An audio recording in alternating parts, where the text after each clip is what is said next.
Good morning. It is January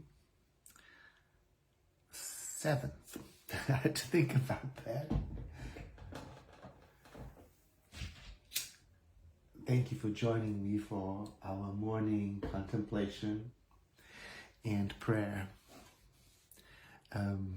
Somebody asked me about the shawl that I'm wearing over here, and if it had a significance.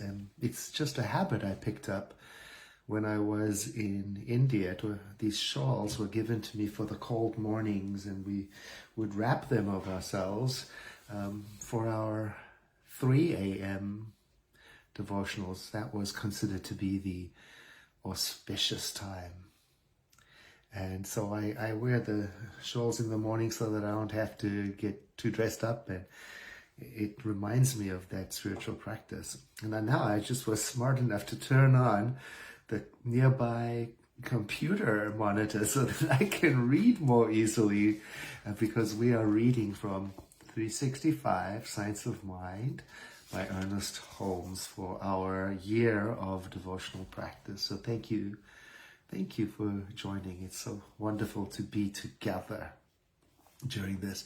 And I thank you also for sharing with me your photos of your own candles being lit. You have no idea how that touches me so much.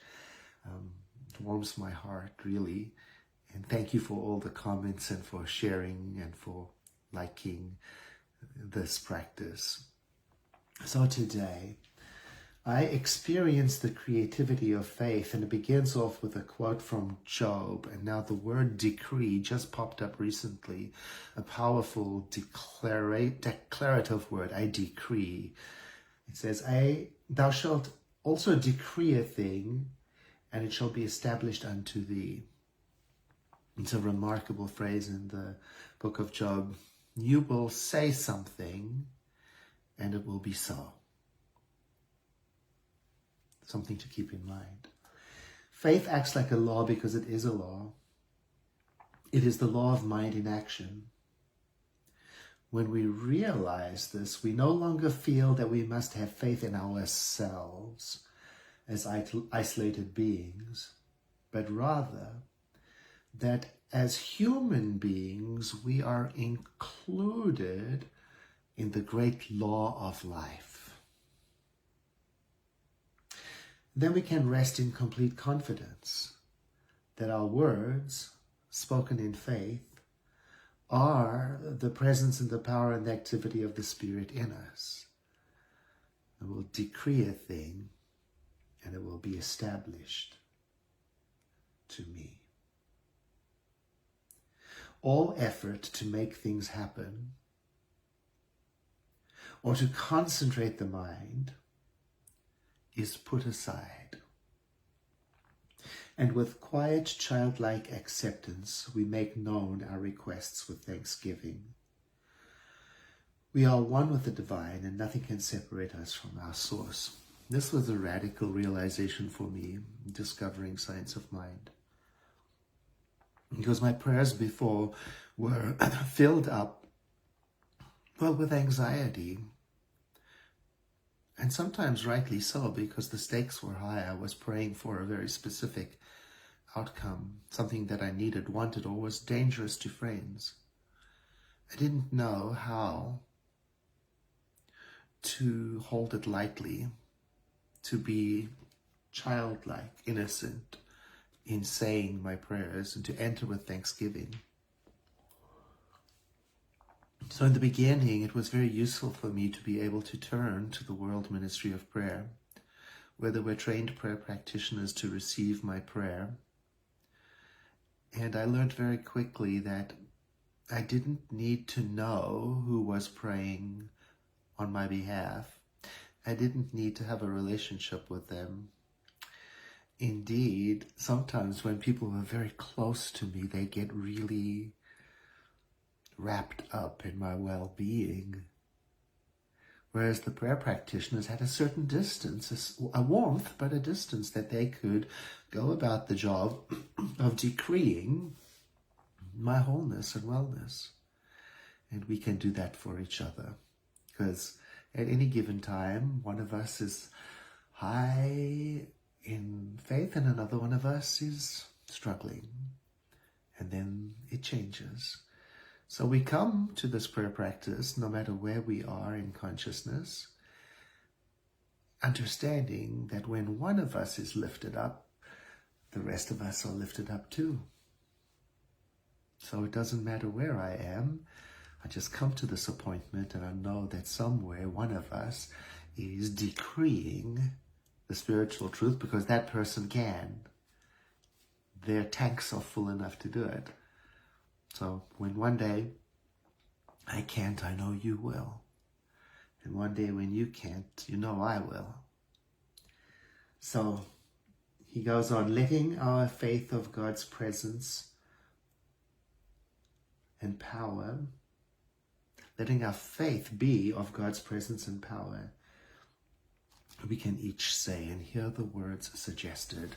So before we use those suggested words, let us let go of everything and first turn our attention to the presence that is the divine, the source of everything, and its law. Oh, law sounds like such a strict thing. I sometimes call it its dependable nature, the way it works. I turn my attention to that not as a sense of submitting to an unfair law, but as a sense of finding comfort in dependability in good. That's what the source of all things, good, not as in opposition to evil, but as in one absolute permanent power to which there is no opposite. I salute that as my origin, as the place where my mind thinks, my life. And from that awareness, I decree these words. All that I am and all that I do is the divine presence expressing itself through me. The thoughts I think and the words I speak are life and truth, because the divine is speaking them through me. Of myself, I give no authority to my prayer, but like over here he uses the phrase child of God, but as the inheritor of the divine in me knows that the authority of the Almighty brings to pass the words that I speak.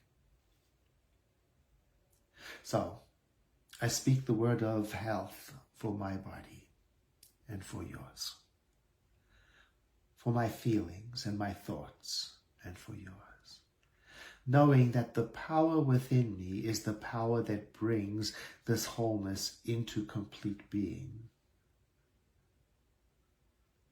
I speak the word of divine guidance, and the wisdom of the universe wells up as a beacon to lead me and to you into paths of right useness, to make straight and clear my everyday path. Also, I speak the word of joy, and the power within frees me from loneliness and sadness. I speak the word of peace, peace to the world, and I know that the peace of the divine reaches into the hearts and minds of the people of all nations. So I take a moment to sit in acceptance of this word of prayer.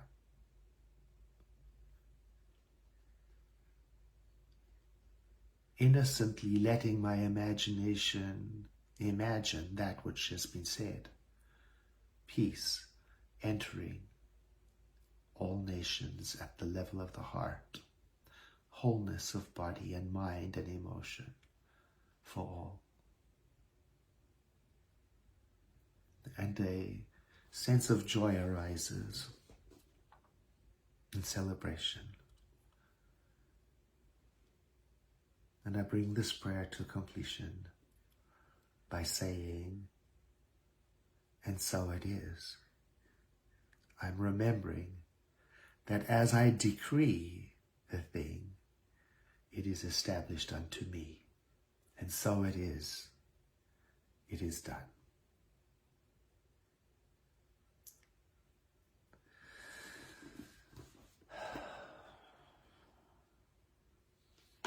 We are reading 365 Signs of Mind together, and my plan is to keep going all year. Of course, I've become attached already to you traveling with me.